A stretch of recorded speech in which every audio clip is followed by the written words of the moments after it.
Builder!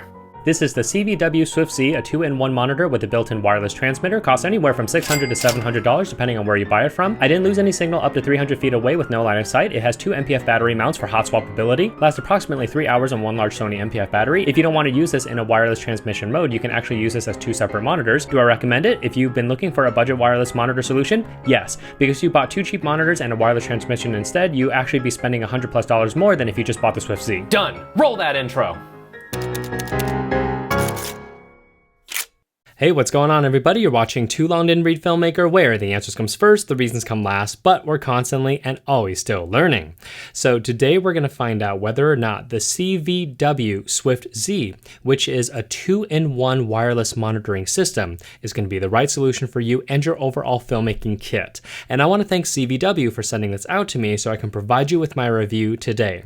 Now, I actually deployed this on a shoot just this past weekend, and sure enough, it did exactly what it was supposed to do. I'm actually very excited about this whole monitoring system because now the director doesn't have to come over to you just to review the clip. In fact, a couple of times the director, literally on playback, he was standing over my shoulder looking at my screen, and I looked at him and said, "What are you doing?" And he goes, "Oh, that's right. I could see this thing wirelessly." So not only did we finish our shoot extremely fast because he could see what I was getting and say, "Yes, we got it, let's move on."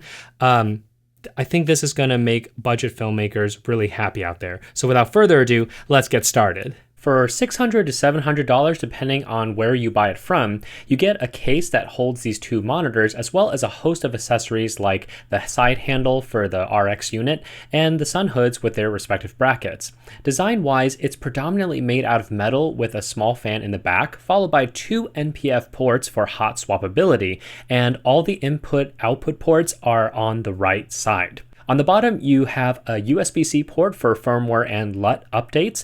And on the other side, we do have an 8-volt output, which basically allows you to power your camera if you buy the respective dummy batteries. In terms of its button layout and menu structure, this is the same UI we've seen from the Andy Cine A6 Plus over 2 years ago, that pretty much all budget monitor companies use today. You can call up your quick functions by basically clicking the scroll wheel and it will come to the bottom, and you can basically customize this to your liking. You have all the scopes, exposure tools you could want, focus peaking, aspect ratios, marker mats, etc., etc. The only difference is you now have a wireless menu that you can call up by dragging from the right side of the screen. From here, you can choose what channel you want each system to pair on, and should you want to send the signals to a smartphone or a tablet device, you have to set it to RSTP mode. Both units have to be set to this mode. One important thing to note is that your camera's HDMI output needs to be set at 1080p and not 4K. If the transmitter is receiving a 4K signal, the receiver, while it is connected, is not going to actually see anything. So make sure you have your HDMI output at 1080p. Last thing to note is please don't freak out if it takes a while for the receiver to actually connect to the transmitter. From powering on both units, it will actually take approximately 50 seconds to 1 minute before the receiver finally connects to the transmitter. For the battery test, I'm using 1 large Sony NPF battery, and I've purposely detached the antennas to force the system into using a higher gain transmission, in which case we are seeing about 3 hours and 15 minutes from the transmitter, while the receiver lasts about another 50 minutes. Yeah? All right, so 1, 2, 3, 1, 1, 2, 3, 2, 1, 2, 3, 3, 1, 2, 3, 4, 1, 2, 3, 5, 1, 2, 3, 6, 1, 2, 3, 7, 1, 2, 3, 8, 1, 2, 3, 9, 1, 2, 3, 10. So this is 100 feet away, no line of sight, 100 feet away with line of sight. All right, moving on.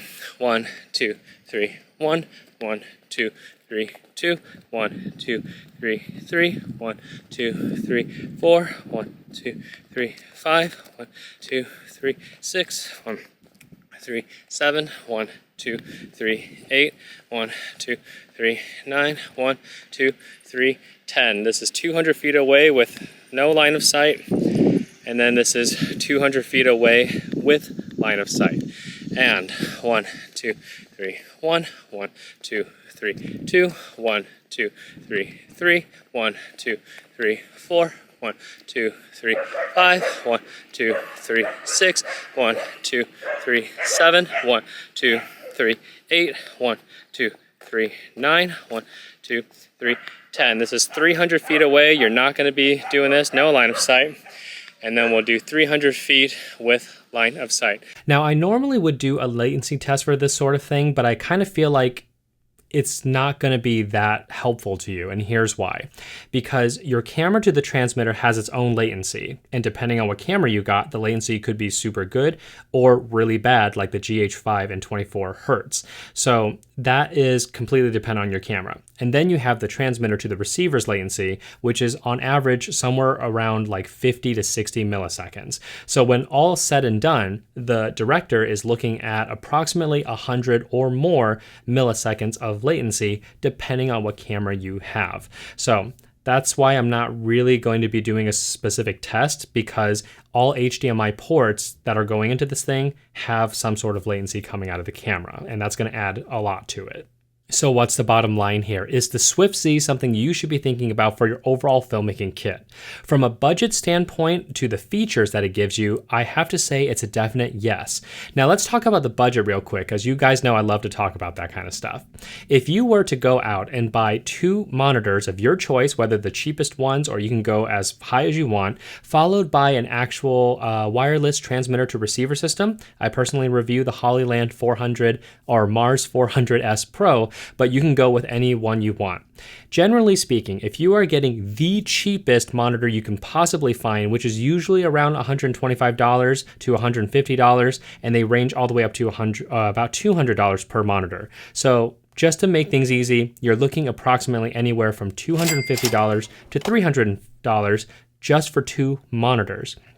Now, if you buy the wireless transmitter system, those are on the cheap side, anywhere from $450, and it goes up from there. So if we're starting to think about it in those terms, you're already basically spending $700 on the cheapest end, and it only goes up from there. Not only that, you now have a monitor and a transmitter system that has to be latched onto each other somehow, whether it's on your rig or if you're trying to keep things small, they might just be all over your camera. And then you have to buy a separate battery for either one, unless you have a V-mount system that can run cords to everything. When you start thinking about all the stuff you need, the price, how you're going to rig everything up, the Swift Z makes much more sense because everything is compacted into one monitor, and that just makes it super easy for everyone to handle, and you are saving money while you're at it. Not only that, when we looked at the distance test, I was very surprised that in a standard situation with my body blocking the transmitter to the receiver, because generally a director or whoever is going to be behind you, not necessarily to the side of you all the time. In that case, I was able to get in a normal shooting situation up to 300 feet away with line of sight being blocked by my body, and it didn't seem like it was tearing up at all. And I'm going to say that generally speaking, you and the director is probably not going to be more than, I want to say, 25, 50 feet away. So I didn't try to keep going past 300 feet because I think that's getting into somewhat ridiculous territory. You're probably not going to be standing that far away on a budget film set. In a huge Hollywood film set, sure, but on a budget film set, probably not. And not only that, I was going through a residential area, so there is Wi-Fi signals all over the place. I don't know how many 5 gigahertz bands are flying around this neighborhood necessarily, but I have to imagine there is quite a few. So the fact that it could go out 300 feet, awesome. Now, are there any cons to this system?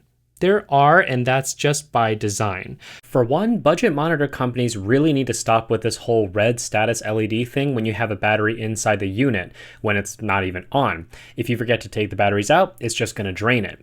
The glass they are using is highly reflective, so outdoor shots are quite difficult. The sun hood doesn't seem to do too much because your own reflection and everything behind you will reflect into the screen. I hope in the future they make like a 1000 nit version or higher. Speaking of the sun hood, the bracket snaps on, but it also snaps off quite easily.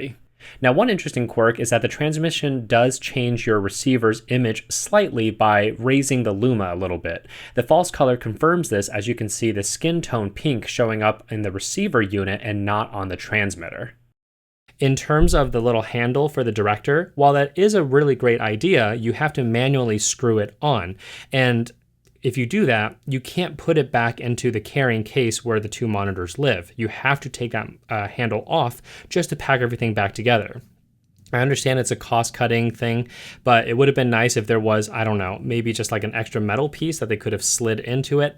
That might be something we can think of in the future. I don't know. Last but not least, there is this tiny little fan that's inside. Is it loud? Not really. You really have to like focus to try to hear it. So I really wouldn't worry about it when you're on set.